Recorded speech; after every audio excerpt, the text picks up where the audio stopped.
I took out a policy for £1 million that will pay out £1 million for less than I was paying for my phone bill. The amount of times I hear people, Jesus is my insurance, I'm covered by the blood, I shall not die, God forbid. I'm like, so what, are you immortal now? So you're gonna live forever? Honestly. You are going to die one day. I'm not saying for it to happen tomorrow, auntie, it's okay. But the reality of it is what are you gonna leave behind? Now I'm finding a place where I can work from a place of rest, but I spent 10 years grinding. I know you wrote in your journal, how can you grieve something that you never had, but you did have it, you know, like that is your baby regardless. And because that moment when you find out that you're pregnant, it's a very real thing. I'm an open book, like I've always said. I feel like there's power in vulnerability and sharing. Like you're actually that girl. Love real women stories that help you grow? Hit subscribe and follow and let's level up together. Now back to the episode. Welcome, I'm Paula Oyinko and this is the Paula Oyinko Show, where our mission is to inspire women like you to be the best version of yourself at every stage of life. Today, be prepared for like a great conversation because I've got the lovely Nissy Tee with me. Nissy Tee is a wife, a mother, a content creator, entrepreneur, speaker, and she's a qualified insurance specialist. And I feel like that is the perfect definition of a multi-hyphenate. If that's not a multi-hyphenate, then I don't know what is. But before we get into it, Nissy, I'm going to get you to pick a card. Okay. That's our little icebreaker. And thank you for having me, by the way. I'm so excited to be here. Thank you. I'm excited to have Oh, you. God. Why am I nervous? Why am I scared? It's not anything crazy. Don't worry. Okay, it's on the back. Okay, so it says, how do you define your personal boundaries and how do you honor them in your relationships? That is so good. Great question for you, I think. That is really good. How do I define my personal boundaries? Oh, I would say, first of all, as long as they're biblical, that's what I go by. My life is founded on Jesus and founded on the Bible, so that. And how do I honor them in my relationships? I'm someone that is willing to say no. Just like Jesus, when there were times where he didn't want to do something and he decided to go away and say, no, I ain't doing that. I'm exactly the same. I enjoy saying the word no. If I don't want to pick up a call, I will not do it. If I don't want to respond to somebody, I'll say, respectfully, I love you, but I don't have the capacity for it right now. So yeah, I would say that's how I honor them in relationships. Treat people with love, of course, but say no. Mm-hmm, absolutely. Yeah. Do you know what? I just realized I forgot to mention, guys, this episode, this is a fashion partner. I'm wearing the Powerwear collection by the fabulous Nissy Tee. I know you were thinking, oh, she's looking so powerful today. This is why. So let's not forget, I'm wearing one, Nissy's wearing one as well. Yes. And there's a black one. And they're perfect for tall girlies and plus like curvy girlies. Yeah, so there's I specifically made it to have, not specifically for, but with tall and curvier girls in mind, just because I always used to get super frustrated. I love suits. Anyone that knows me has known me for years. I wear suits all the time. They make me feel powerful. They make me feel good. Make me feel super confident. But I always struggle to find suits, number one, that were long enough because I'm 5'7", and then with heels, I'm pushing 6 foot. So when you're trying to wear heels, you'll have the trousers that are hanging off of your ankles. Why?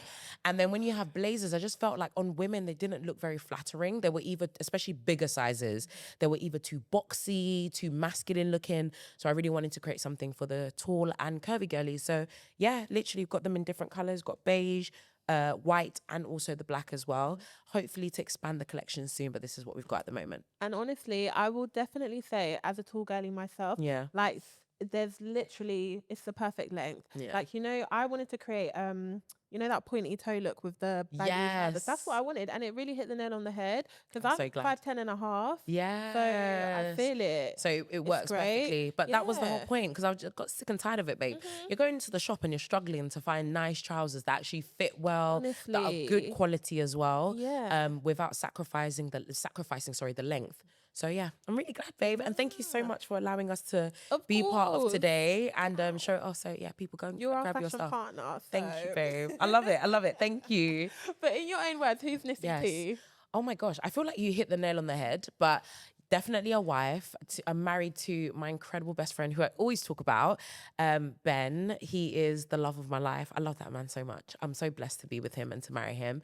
Of course, a mother now as well. I had my baby boy nearly 6 months ago now, which is insane. But yeah, a mum. I am a sister. I am a daughter. Aside from that as well, obviously, as you mentioned as well, I am also a content creator. So I've been on like YouTube, Instagram, creating content for years now. I think it actually was a decade beginning of this year, which I just realized now. How did I not realize that was a massive milestone?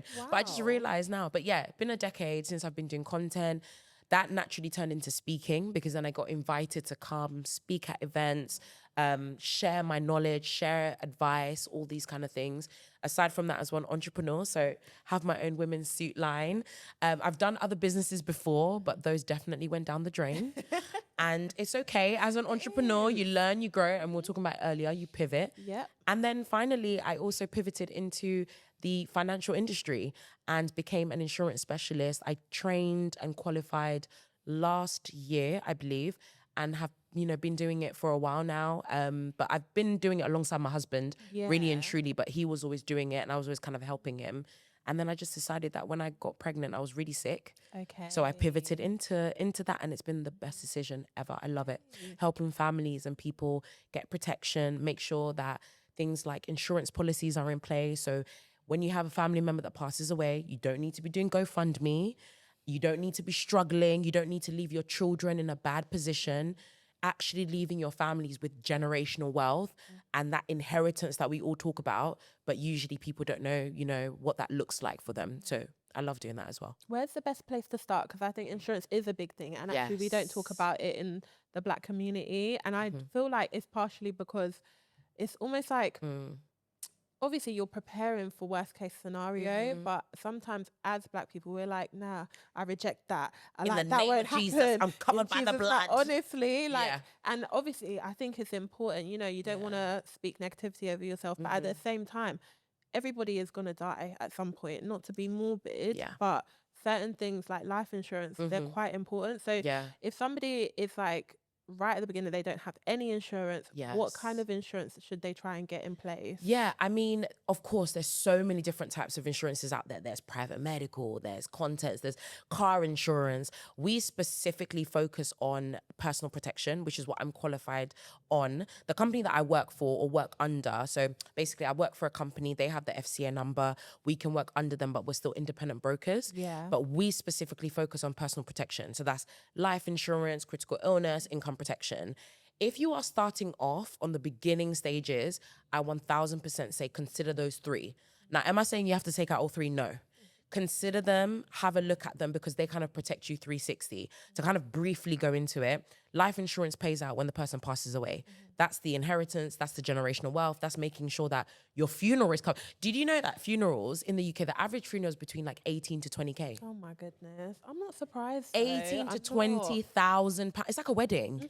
And so most people don't have that in their bank account. And then the issue now becomes, and unfortunately, it's really sad to say, the issue predominantly in the African Caribbean community, because our white counterparts have already figured it out and they're already setting their children up for generations to come. We're thinking, oh no, I'll do it when I'm in my 50s or when I have kids. And then the problem becomes that the older you are, the more expensive it gets. So most people actually get deterred. And then on top of that, if God forbid you've already been diagnosed with a condition, that could affect it and whether or not you are insurable or uninsurable. So life insurance for sure, because that's guaranteed. We're all gonna die. That's a fact. The younger you are, the better it is for you. And then the second one, critical illness cover. That covers you if, God forbid, you're diagnosed with a serious or critical condition. Cancer, stroke, heart attack, heart failure. For example, cancer, people don't like thinking about it again because it's morbid. 1 in 2 people in the UK will experience cancer in their lifetime. That's just a fact.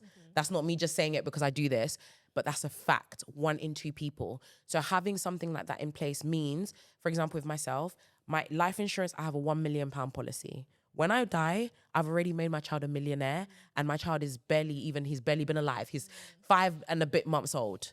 And that's already set up so that when I die, I can leave my family a great inheritance.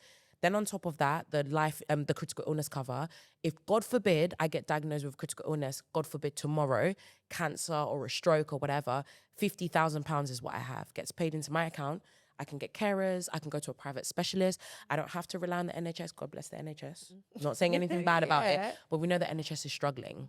Then you have something called income protection, which can support you if you are off of work for a sickness or injury, but it's not necessarily a critical illness. So it could be like broken wrist, broken whatever. What else does it cover you for? Mental health issues, anxiety, depression, stress from work. You need some time off. Most people don't have that luxury because it's, how am I going to pay for my bills next month? Or do I tap into my savings? You don't need to do any of that with income protection. They pay you while you are off of work. And then when you're ready to go back, you go back. So it gives you choices and it gives you freedom. That's what I say. And it sets your children up for the future. So yeah, those are the things I'll definitely say for everybody to consider, for sure. No, I think it's so important. I don't think I really even realized the importance of things like life insurance.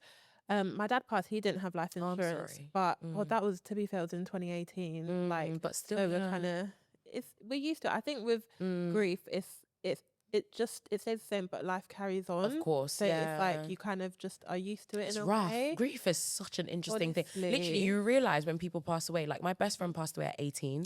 That's what even inspired me to start my YouTube channel. That's where it all started.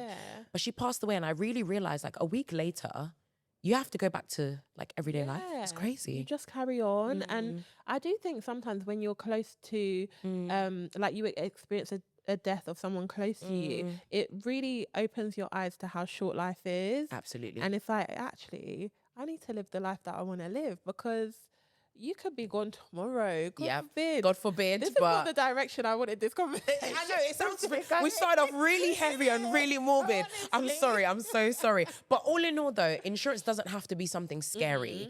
I think a lot of people assume that it is because, again, you do have to talk about real things that can happen. It's just about preparation. It's financial planning. That's all it is. It's making sure that you are prepared for the future. You've got your family set up so that when something does happen, because again, the reality is we're all going to die one day, you don't have the only thing that you've left. So the issue that I have with a lot of people, the reason why people avoid it is because I don't want to think about death. But then if something happens to you tomorrow, the only thing you're leaving behind is Louis shoes and some nice pictures from a holiday. That's it. That's the inheritance that you're leaving for your kids. Absolutely not. And again, I will target and say, especially the African Caribbean community, because the amount of times I hear people, Jesus is my insurance, I'm covered by the blood, I shall not die, God forbid. I'm like, so what, are you immortal now? So you're going to live forever? Honestly. You are going to die one day. I'm not saying for it to happen tomorrow, auntie. It's okay. But the reality of it is what are you going to leave behind? Please, let's get out of this place of GoFundMe and people scrimping and scraping, or you're leaving your kids behind with nothing. Why? I took out my first policy when I was 23. It was for £250,000. Then when I turned 25, I started making a bit more money. But because I was still young, the prices were very favourable. So I took out a policy for £1 million that will pay out £1 million for less than I was paying for my phone bill. And these are the things people don't talk about. So if anyone does want to do it, listen, I'm willing to talk to everybody. I do free consultations. You don't pay anything for it. We get our commission from the providers, so we don't need to charge people for anything. People can, hit me up and we can talk about it. But I think this is a very serious thing, because generational wealth is a topic of conversation all the time, but sometimes it's not about talking, it's about doing. Like there's only so much information you can get, and sometimes you just need to start putting things into action, on a slightly lighter note. Yeah, let's shift away. Let's shift away. But I'm glad we got to talk about it. And no, it's very important. Very important. And I don't think we've really spoken about finance yet on the podcast. So even if this is just a little touch, it is a very important topic. But I was gonna say, you're a mom. Yes. How do you feel to be a mom to a king? To a king, to literally a king, my baby king. Honestly, it is the most, and it has been the most empowering set of events I have ever been through. I love it. I adore it. Obviously, there are moments where it is difficult. Like, you've not just got one baby, but two. I'm like, and you said that you had 2 under 2 at one point. So I need to know what that's like, because I'm contemplating whether I should just bang them out, Nissy, or I should leave a bit of a gap. Nissy, I don't know. Ben, yeah, get to it. Yeah, honestly, bash it out. Because if you just want 2, especially, I don't just want 2. Oh, how many do you want? Ideally, like, we agree to 5. Oh, crazy. He agreed to the 5. Yes, I agreed to the my 5. husband That wants was 2. I'm like, no, babe, we need at least 4. really. Yeah. So you see, me and my husband opposite. He's like, if he could have had a football team Yeah. and had like 10 kids, he would have gone for 10, babe. I was the one that was like, you're being ridiculous at this point. So I brought it down to 5. Yeah. But he has said, after everything that I went through with my pregnancy and delivery and all that, he did say that if we ended up like with 2 or with 3, or even, he said, even if you say just the 1, it's completely up to you. Because I saw what you went through. Yeah. But I do definitely want more. Like, I think 4 would be a good number. Yes, that's my number. 4 is at a the lovely moment. number. And you know what? So we basically did the 2 under 2, and believe it or not, it was actually planned. Like, people, when you say, oh yeah, I had 2 under 2, people think, oh, Yeah, accident, that was a oops. whoops. Like, no, but genuinely, we were like, okay, let's just bash it out, these 2. And then we're having a big break until like my oldest goes to primary school at least. Fair. Yeah. And then I'm thinking potentially to bash out the last 2 The last as 2. well. I love it. I even pray that you just get twins. Amen. I Just claim that's it. what I want. I just claim it, want yeah. twins, and then at least I'm like, okay, that's 1 pregnancy out of the way. Yes. Then I just need 1 more. Honestly. But then what if God laughs at you and then gives you another set of twins, This is or like the thing. triplets at the end? And I've seen stuff like that before, where people are like, oh, they've got 3, they just want the last one, and then they end up with 3 more, so now they've got 6 kids. Can you imagine? I think We could do it though. I think we could do it. you will figure it out. You'll figure it out. But Exactly. I definitely, I do. I actually don't mind having twins on the next one, because I've really done 2 under 2. So how different can it be? Can it really I'm be saying with that 4? now, innit? You'll do it though. We'll You'll be see. fine. I think that's the thing with motherhood. It helps you build your resilience, and you get on with the stuff that you need to get on with. Like, there are definitely days where I feel overwhelmed, and I'm just like, and my kids, they're like very touchy feely, which, to be honest, I love. Like, I love their cuddles and all of that. But I'm actually, if I do my love languages, physical touch is like my last one. So sometimes when it's like they're on me, it does irritate me. Yeah, it feels a bit suffocated. Yeah, like I I'm need a a bit bit of like space that, you know. sometimes. Yeah, It's just interesting. And then you need the space, or you're touchy. I'm a bit more of I do love touchy-feely, but I also like my space. Yeah. Whereas my husband's the opposite. Okay. He's very physical touch. He wants to cuddle. He wants to kiss. He wants to like touchy-feely, all of that, which I love. Yeah. Of course, we love a man that adores you and that, like, you know, loves you. But sometimes I'm get off saying, me. Yeah. Like, sometimes, no offense, babe, I do love you, babe. But sometimes it's like, you know, give me a break. But I also, I'm like, I realize that with my son as well. I realize I'm like, oh, I do like my space. Like, you need to sit down and just sit there and let me do my thing. Yeah. But you know what? Another thing, like, my sister, I'm always talking about this girl, and she's mentioned it, Yeah. But my sister, I love that. Yeah, go on. she helped Tell me the gossip. kinda What did she like do? No, No, she joking. helped me reframe it Yeah. in a good way, because like she stayed over at mine once, and the kids, they always end up in my bed, and they were literally first thing in the morning, they wake up, they're literally on top of my head, which is just my norm. Like, I'm used to it. It's not a big deal. Yeah. And she was like, "Oh, how lucky are you to have cuddles like this in the morning?" I was like, "Oh, what a beautiful way to look at it." That is. Because I didn't look at it that way, you know. So it did help me reframe it. True. But how do you feel like, Yeah. if that all it has, motherhood has changed your perception of yourself? It's changed my perception of myself a lot. I think what motherhood does is it really makes you assess every part of your life. It makes you assess your values, your principles, what you stand on. Because now all of a sudden you've got this human that you're looking after that's looking to you as being their sole provider, sole carer. It really makes you assess like what's important in life. So what I realized actually was I was almost addicted to the hustle and the grind. I was addicted to that always constant on the move, because I felt as though it made me feel important, or it made me feel like I was doing something of importance. Then I had a baby and I realized like this hustle and grind is not necessarily going to work, because I actually want to spend time with my family. I want to spend time with my kids. So it made me pivot, and that's what even partially led me to go into the financial industry and insurance, because it was a lot slower paced. It meant that I didn't have to be like on camera. I shout out to all of my clients who I spoke to while I was pregnant, because they had no idea I was at home, because it was on over the phone. So nobody needed to see me. Yeah. I was on the phone talking to clients and I was looking crazy. My belly was out, no bottoms, like literally. And I gave birth in the summer. So it was hot. My hair was crazy. Yeah. I'm talking to clients talking about, financial planning, your £1 million for the future. But that's what allowed me to pivot, because I assessed and I realized that I'd been hustling for so long that I didn't realize realized that I was actually turning away from the very thing that I desired when I first went self-employed in 2018. I desired freedom. I desired the choice to say, I'm going to take a break now, or I'm not going to do so much. And I found that in my journey of entrepreneurship, which I'm sure, of course, you know, it can sometimes feel like the reality is you're doing more work than you would be doing in a 9-to-5. But I feel like I was addicted to that. Constantly on the move, constantly hustling, constantly on the next thing. And I didn't have time for anything.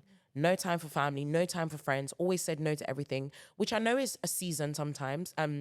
You have to be willing to sacrifice. But I've been doing this for nearly 10 years. And I was like, I've got a son now. I need to reprioritize. So it made me reprioritize that hunger, that hustle hunger that I had inside. I still have it, but now it's different. Yeah, you know. it's So I channeled don't know if that in the right places. it makes sense. Absolutely. Yeah. Why do you feel like you had that addiction? Because I grew up in poverty. Okay. I grew up with, you know, so much love, by the way, and I thank God for my parents every day. I grew up in a 2-parent household, even though that's a story for another day. I grew up feeling very distant from my dad. He was there, but not emotionally there. He was very much a dictator and typical African who came, and I'm the first child. Oh, God. So, you know, the first child, we always get like the short end of the stick because it's there that with you, you're the first child. So they're trying to get it right. They're on you. I got probably the worst end of the stick. So I always had a very difficult relationship with my dad. I thank God it's very good now. I was even there yesterday. I sat on the sofa just talking to him. I was thinking, wow, we've come a long way. But we grew up in poverty, basically. We grew up below the poverty line, grew up in Newham in East London, a lot of crime, a lot of, you know, violence just around. Things that basically indicate, you know, again, just poverty. Yeah. High teenage pregnancy rates, etc.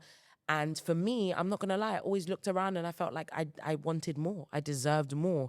But now that kind of pushed me to the opposite, where now you're like afraid of being broke, being poor, not having enough, or not being able to fulfill your dreams. That always scared me. I feel like, I don't know if you've seen, you know, Patricia Bright's podcast. Yes, the she break. mentioned something about like her hustle is like a trauma response. Yep. And I genuinely, I watched that episode and I'm like, hey, Patricia girl, twin, where have you been? Because same. But do you know, to some degree, I know this is going to sound so terrible and all the mental health people are going to kill me. I'm grateful for that though. I would not be who I am today without it. I'm grateful for my experience. I'm grateful that that did push me to a direction of, Nissy, you better go out there and get it, because I wouldn't be the woman that I am today without it. So I know it's a trauma response and we've gone to therapy. We're dealing with all this stuff, but I'm also grateful in some weird way. I think even Stephen Bartlett, we were talking about Diary of a CEO earlier.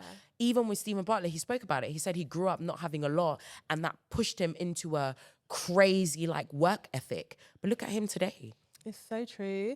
I think a lot of successful people have a very similar story of like some kind of childhood trauma that's essentially forced them into doing what they're doing and being where they are at the moment. So, and I do feel like, you know, traumatic childhoods, they're obviously not a nice thing. Of course. But for most people, it is what shapes them into who they are today, whether positive or negative, to be honest with you. Yeah, not that I'm saying that you have to go through trauma to be successful.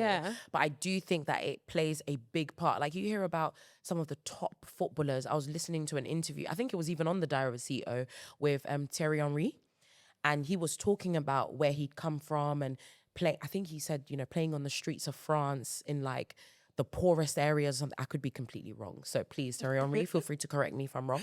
But I believe there was a footballer that I was listening to who was talking about that and saying how that puts a hustle in you. That gives you, I'm into football now, by the way. My husband has now, I love football and I watch football now. Who do you support?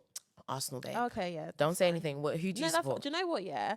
I have always supported Arsenal from young. Good. No, but it's not because I've been, it's just because of where I grew up. Okay, cool. And then, North London? No, I grew up in Southeast, but the school I went to, it was like either Arsenal or Millwall. But at the time, I was told that Millwall was racist. So obviously, I just went down the Arsenal route. Probably still racist, but it's okay. Honestly. So I literally do not watch football. I don't know much about football. Oh, I love football now. Turns out my husband's an Arsenal supporter. He's like, well, anyway. See, I knew I liked him. Never even met him, but I knew I liked him. But no, it was my husband that got me into football, and then I'm now addicted. Like I actually genuinely will sit and watch. But one thing that you realize about footballers who have grown up on the streets or who have grown up in poverty, they play with an aggression. I believe that it's Jesus. Call him Jesus, Jesus. I don't want to call him Jesus, but Jesus. He grew up in Brazil in like poverty. And correct me if I'm wrong, anyone in the room. I'm sure that this guy over here is probably, he's the only guy in the room. Someone say, did he grow up in poverty? Yeah, he grew up on the streets of Brazil, right? I listened to his story, but if you see the way that he plays with a level of aggression that a lot of other players don't play with. And that's exactly the same in business. I feel like, or business or entrepreneurship. I feel like when you've grown up with nothing, there is a level of aggression that you go for things for. You don't let anyone get in your way because you knew where you came from. You know that if I don't work this hard, this is where I'm going back to, and God forbid I go back to that place. So yeah, though I don't agree, and obviously we want better for our kids so that they don't have to go through trauma or struggle in order to be successful. But I think for those of us that are the ones that are starting off that, you know, that kind of starting off the foundation of wealth and wealth building, it is. You have to. And if you don't, it's a dog eat dog world, babe. If you don't hustle, you don't grind, you're going to be left behind. It's true. I even rhymed. Come on now. Even dropping bars.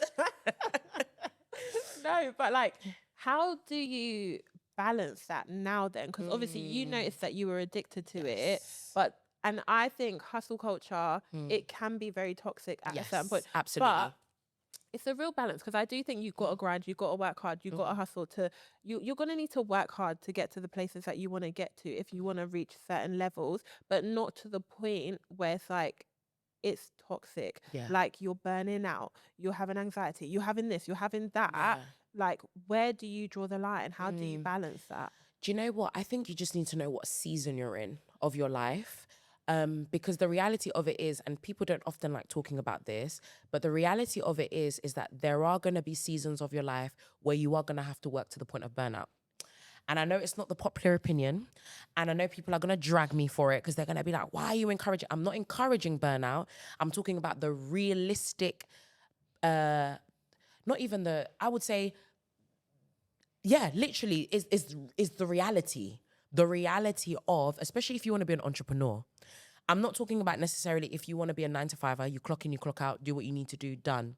I'm talking specifically because I've been an entrepreneur now since 2018. So I believe it's been 6 years.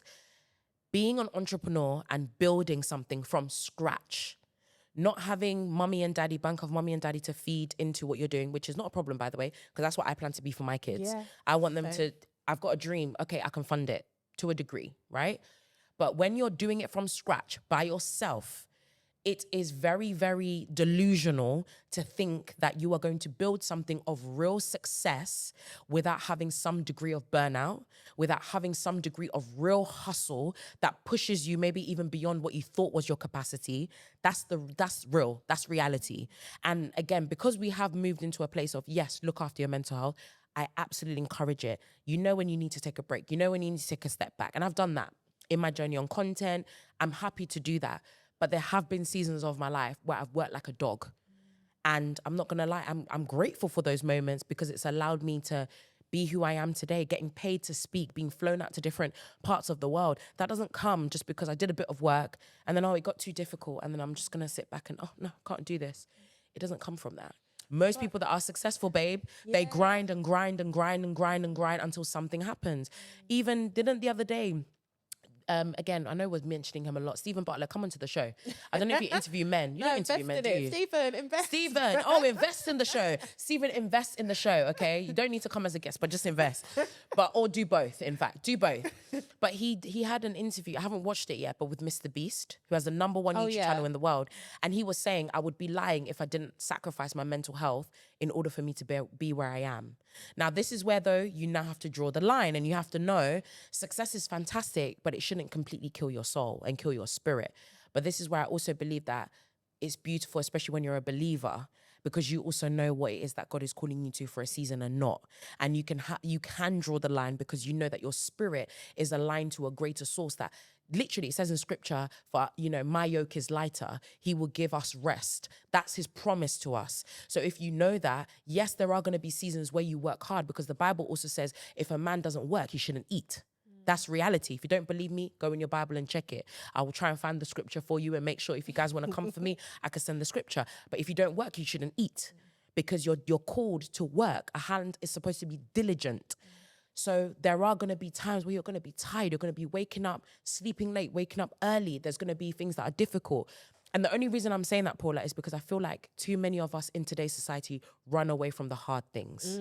We want it easy. We want it quick. We want it simple. We run away from the hard things and the reality of you're seeing that person driving a G-Wagon, but you don't realize that they spent 10 years not being known, not having money, not having the finances, and they grinded like they were literally a slave. And they did it because they knew what they wanted to build up to. Some people won't agree with it. It's fine. It's not for everybody. That's the thing though. You don't have to be part of that life. But in order for you to get there, you do have to work really hard. Now I'm finding a place where I can work from a place of rest, but I spent 10 years grinding. Do you know what, Nissy? I agree with some of what you're saying. I get it. And you can disagree, girl. We don't have to, we don't have to agree on everything. I don't think it's that I fully disagree. I think it's more, I guess, everyone's understanding of burnout. Yes, because true. I definitely feel like there are going to be times where you have to grind. If you don't feel 100%, it doesn't matter. If you've got an appointment, you get up, you go to that appointment, you do what you need to do. Yeah. But I think after having Rochelle, actually, maybe I'll link the episode so Yes, you guys can watch please it. do. But she's like a leadership coach and she was talking about what burnout is. And to me, it sounded more like burnout was when you got to the point where it's like, I physically cannot do anything anymore. Okay, fair. It's like I'm in this place where I just cannot pull myself out of this place because I just can't do anything anymore. Do you know what I mean? So I feel like what you're saying is there are going to be times where you have got to grind. Yeah. Like you've got to hustle, you've got to work. But then I wonder, is it really to the point of burnout? Because I think if that's what burnout is, then I don't feel like you need to get to a place where you've essentially had like a mental breakdown. Yeah. But there's definitely going to be times where you're grinding so hard. It's like, oh, I'm tired. But it's not like, oh, I'm tired, I can't do anything anymore. It's like, oh, I'm tired, I just need to sleep. Let me go to sleep, get up, boom, back to work. Do you know what I mean? I think it depends, like you said, it depends on what people's definition of burnout is. Because some people call burnout like, or it's bad for my mental health. It's difficult. And what's so funny, I started following this psychiatrist in America and she says all the things that people are not willing to say these days. And she's amazing. She literally is like lives in my brain because we have gone into, and she said it on an episode on her podcast, and she was like, it's so crazy that we use mental health. When the conversation around mental health started, it was really good because it was to destigmatize, it was to encourage people to talk. But now it's almost like people have now started using it as a weapon. It's been weaponized, where now people, oh, it's bad for my mental health. No, you just mean that it's now difficult. And because it's difficult, you want to stop. And I think that's what I'm referring to. I'm referring to the fact that as an entrepreneur, as a business owner, as someone who is building something, like I said, there's a criteria. I'm not saying this is for everybody, but as somebody who is genuinely building something from scratch, there are going to be moments where you might say, my mental health is being affected right now, but I know I need to keep going. But again, not to the point of you're literally like in the pits of, I can't get out. Like, I'm depressed, I'm this, I'm that. Of course, I do not want to encourage that at all because that's not good for anybody. But I am saying that you're going to have to do the hard things when it feels really, really difficult. Absolutely. You know? And you know what? I will say I agree. I think that is the differentiation, is more the definition of it. But I think what you're saying, I completely agree. And I said it before because I basically do these like webinars now as well. Okay, girl. I love it. Yeah. And in that webinar, I was speaking about how like, although right now I feel like I'm doing what I was meant to do. Like I love having these conversations. I love creating this space where women can come and talk about stuff with substance and like, you know, value that actually is what women are going through. But there are times like during this period, I felt more anxious about certain things than I've ever felt in my life. Wow. And I'm not somebody who is, I don't stress. Like it takes a lot to stress me out. Like I'm so chilled. Like I'm like, it is what it is. What will be, will be. But like, even with that webinar, my first one, I did it last week, 30 minutes before, I'm feeling anxiety. Like, how's this going to go? I don't know. Like, and I think that is an example of where actually I've got to push through that. I've got to make it happen. There are people showing up for this webinar, and I'm not going to cancel it because I'm feeling anxious about how it's going to go. Absolutely. And I also feel like sometimes when you push through that feeling, you'll realize actually it wasn't even that bad anyway. Actually, we really needed this space, and women really came and opened up. Yeah. Like, do you know what I mean? I So agree. I do agree. Yeah. I do agree with that. Yeah, no, but I get it. I think sometimes when I say these things, it can come across very harsh or very like, so It's you're straight to the encouraging, point. you're No. encouraging people to become depressed or to be burnt out. No, of course I'm not encouraging it, but I'm just saying that the reality of it is that sometimes you will work to a point where you're like, oh my goodness. But that's a part of it. It's a part of it that people don't like talking about because they feel like, oh, people are not going to accept this part. But we also need to talk about it because it's not everyday glitz and glam. No, it And really people need to isn't. understand that it's not every day driving in a nice car and going on holidays. Some days it's sleeping at 3 a.m. because I've got to finish editing something, or because I've got to post something up, or because I've got to schedule something, or because I've got to make sure that I've answered all of my emails before the morning. Even on our little email signature, we say, we may respond outside of working hours. Please feel free to respond when you want, because sometimes the only time that you have is 2 a.m., even though you've got 2 kids who are also sick and you've got to deal with them, but then you're still doing everything else. These are the things that people don't like talking about. And I feel as though we've gone into such a society where everything, if it's not easy, I'm not doing it. If it's not simple, I'm not doing it. And we're not realizing that actually, like you said, pushing past that is where greatness is, you know? So Yeah. Yeah. Oof. Preach it, girl. just saying. I'm just saying. honestly. Cancel me if you want. I don't mind. I'm back now. Had a few years of hiatus. I'm back now. honestly. But over the years, you've had like a lot of ups and downs. Yes. You've obviously welcomed your baby boy. Oh, I love speaking about motherhood and all things to do with Amazing, motherhood. honestly. But you did also mention like your journey. It's not been the most straightforward. And sadly, you had a miscarriage in 2023. Yes. Was it? Yeah, correct. Yeah. Could you just share a bit more about that experience and like what were the feelings that you were going through in that time? Yeah, absolutely. I mean, I'm an open book, like I've always said. I feel like there's power in vulnerability and sharing. So when we did get pregnant with our now second baby, because that was still our baby, I made it a point to share about it, just so people don't think that. Because I think sometimes we just assume that it's just going to happen and it's going to happen for everybody until it doesn't. So in 2023, I decided to, because I was on contraception before that. We got married in 2020. My husband wanted to have kids like right away. He's the type of person that honestly, if we could have had the kid that day on our wedding night, it happened then, he would have loved it. But I was the one, as someone that is very ambitious, career orientated, I was very much like, I'm the one that's going to be carrying the baby. I know that there could, it could be great, but it also could be that I'm ill or whatever, or bedridden or whatever it is. So I just said to him, I was like, can we delay it a little bit? So we agreed. I pushed the agreement a little bit though, because at first we said a year, then it became 18 months, then it became 2 years, then it became 3.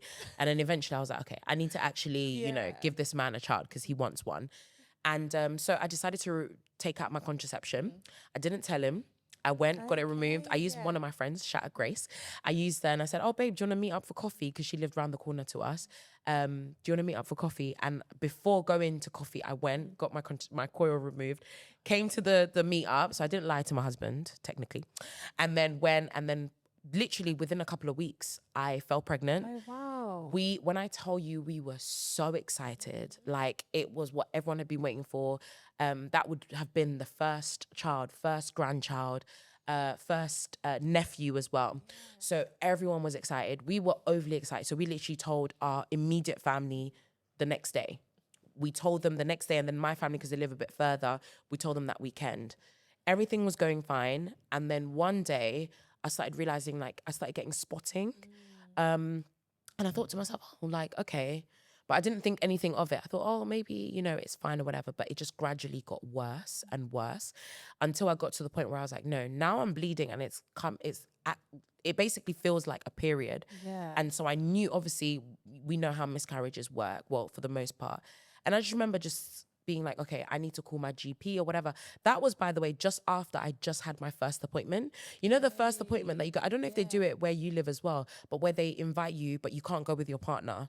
And they ask you, didn't they do that to you? No, I didn't have that. So maybe it's the area that I live in, but they will have a first appointment with you and they ask you questions like, do you have issues with your partner? Or so in case women are in abusive relationships, they do it to safeguard women, to give them the opportunity to share so they know how to act moving forward. But anyway, it might just be the area that I live in. But I had that appointment, everything went well. It was amazing. I got, you know, my midwife, and then literally about a week later, that's when the bleeding started. Lo and behold, long story short, ended up finding out that we had a miscarriage on the 9th of September, 2023.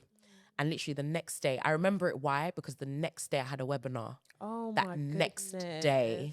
And I remember being like, God, should I even do this? Because right now I don't feel like I'm in the right headspace. Yeah. And I just felt God say, just do it. Yeah. I'm going to carry you through it. And it ended up being one of the best webinars I'd ever done. We ended up with like hundreds of women on that webinar. Wow. It was insane. But I'm glad that God led me to do that. Yeah. But yeah, had the miscarriage. In terms of feelings, it was very traumatic. It was a horrible experience, especially when you know that you are with somebody who really wants children, because then all that doubt starts coming in your mind. What if I can't have children? What if this is just not meant for me? What if I can't give this man kids? This is all he's ever wanted. Why is my body failing me? Why is my body... It's all the things that women do think in that period. And it was very traumatic. It affected our marriage, for sure. Yeah. We went through weeks of just bickering, and the atmosphere of our home changed. Me and Ben are we are like this. Yeah. Where you see him, you see me. We go everywhere together. We genuinely love each other's company. We're best friends. We're always laughing. Our house, I always wish that there's cameras in our house, because the banter, like we literally like bicker like siblings. We bully each other. We're crazy. But that all shifted for a period where it felt as though we were walking on eggshells. He didn't know how to deal with me. I didn't know how to deal with him. We just were in conflict constantly because we were both grieving. Yeah. But it's crazy. And I remember writing this in my journal. I said, how are you grieving something that you never even had? Like you never physically got to even touch. But yeah, it was very, very painful. I'm not going to lie, that season. But God blessed us, and, you know, we've got our son now. So. Yeah, no, for real. And I feel like, I know you wrote in your journal, how can you grieve something that you never had? But you did have it, you know, like that is your baby regardless. And because that moment when you find out that you're pregnant, it's a very real thing. And yeah, like, what was the healing process? How did you guys get back to a better place? Do you know what? God. Yeah. I think, and this is the reason why I talk about Jesus so much and why I'm so open to speak about my relationship with God, because I've seen too much. Yeah. He's done too much for me to ever deny him and to ever put him as a secondary fact. I am who I am today. The woman that you see today is because of the Lord. Like, I can't even deny that. But literally our faith. We obviously told family, we told not a lot of people even in church even knew, but like our leaders at church found out, and you know, they were really, really supportive. Shout out to Apostle Toby and Pastor Nicola from Light London. They were incredibly supportive during that time. Like, they literally cried with us. Like, my pastor literally held me and cried with me. But just that, like, telling people, having that support.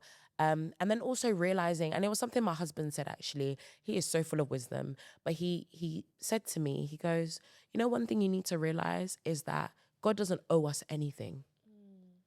And that was a reality that was hard to chew, but really helped me to sober up in my feelings. Because of course you're in your feelings. You're like, God, how could you do this? Like, you know, Lord, I wanted a child. You knew that we want a child. Like, you know, there's other people who are doing things their own way, but we did things the right way. A child is a blessing regardless, however they come. But you get very self-righteous. But God, we did things the right way.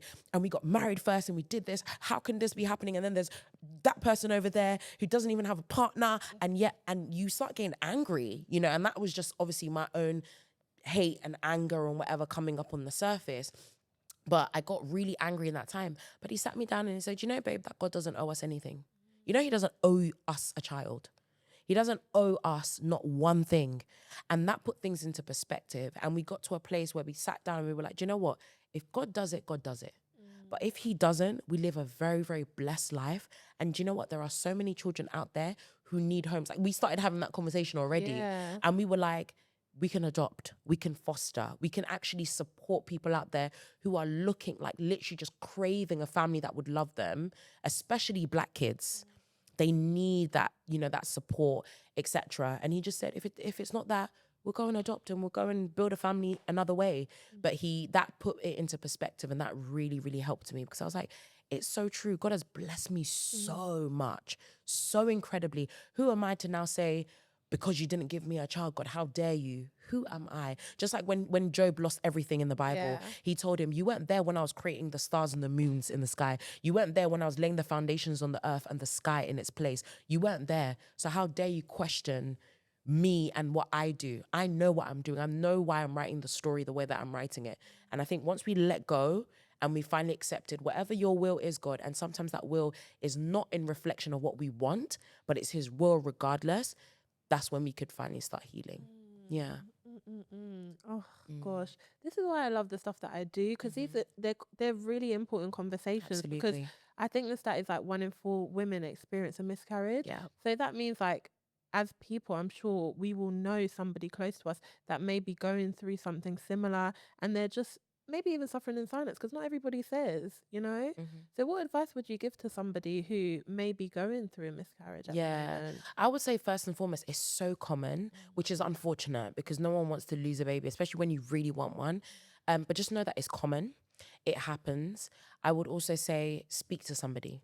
Have the conversation, let it out. If you need to scream, scream. If you need to shout, shout. If you need to smash a plate, maybe not do it in your house, but take it outside, go on a field somewhere, smash it up, just collect your stuff. You don't want to cause harm to anyone, but do what you need to do and let yourself go through the motions of those feelings. That's what I would definitely say.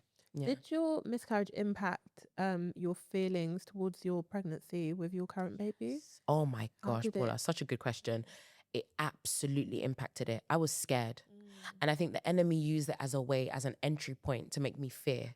Because now you're pregnant for the second time. You're happy, but the joy wasn't the same as the joy the first time. And it's really sad, because I feel like with this pregnancy, especially at the beginning, we were kind of robbed of that joy that we had, because it was now you're walking on eggshells, because you're like, what if it happens again? Yeah. Like, you hear people that unfortunately that happens to, 1 miscarriage, 2, 3, 4, 5. And I just felt like, what if I'm one of those women? And so, yes, in the beginning especially, there was a lot of fear. We didn't share our pregnancy with anybody outside of our immediate family. We were very secretive about it. But then we got to about 6 months of being pregnant, and we both felt like God was telling us, like, now it's no longer just you're protecting what you have. Now you're doing it from a place of fear, and just fear only, because you're worried that, I don't want to tell anyone in case, God forbid, it happens again. And then I have to tell them, I'm not pregnant again, or people feel sorry for me. So instead we rejected that. And when we got to about 6 months, we were like, no, like, it's fine. People know that we're pregnant. It is what it is. As long as this is what God wants for us, he will keep this baby. And we also got a prophetic word as well from somebody who had no clue, from a minister who came for an event at our church. He had no clue I was pregnant, but he was like, your womb, don't worry, God is doing it. And that gave confirmation as well, you know, to be like, okay, God is going to see us right to the end. And we have our gorgeous, gorgeous baby boy. He's happy, he's healthy, he's thriving, he's just I love a baby. perfect. Babies are, they make you want to have more, but then you realize them sleepless nights for those first week. What the hell was that, Paula? You know what? Mine is like kind of flipped, because my daughter, she slept so well. Like, she was having like 4-hour chunks of sleep. And then When she was first born? Yeah, 4-hour chunks No, of Paula. sleep. And now the girl is almost 1.5, and she will not sleep through the night. No. Honestly. Okay, no, I don't want them kind of Honestly. problems. Do you know what? Let's chat more after. Yes. 'Cause the timer went off Yes, time yes, ago. yes, I need please. to wrap it up. I'm getting the signal. No, oh no. So- I feel like I could talk to you forever, honestly. No, so what projects are you working on? Obviously, Yes. everybody check out the suit collection. Please, yes. But is there anything else that we need to know, and how can people connect with you? Yeah, absolutely. Just so number one, the Power Wear collection is out for everyone to, you know. Oh, am I speaking to this camera? Okay, I got the wave to speak to the camera. Sorry, guys. Number one, please make sure you support my business, the Power Wear collection. It is a small Black-owned business, female-owned business as well. So please do support it. We have luxury suits for women who want to feel good. Our slogan is helping you reclaim your power one suit at a time. So we want you to feel powerful, want you to feel good. Aside from that as well, of course, I'm now working in the financial industry as your favorite female financial advisor specializing in insurance. So if you do want to reach out to me, please hit me up. You can email me, info@nissy.com, or you can just drop me a message on Instagram, Nissy Tee, @Nissy Tee, NISSYTEE. Your name, your number, I will pop you a call and we can talk, and we can really talk about financial planning for the future, making sure you've set things up and really building that generational wealth. So, yeah. Thank you so much, Nissy. Thank you. Oh, yay. I knew this was going to be a good Thank you for having one. me. Girl, we could have talked for ages. We could have talked for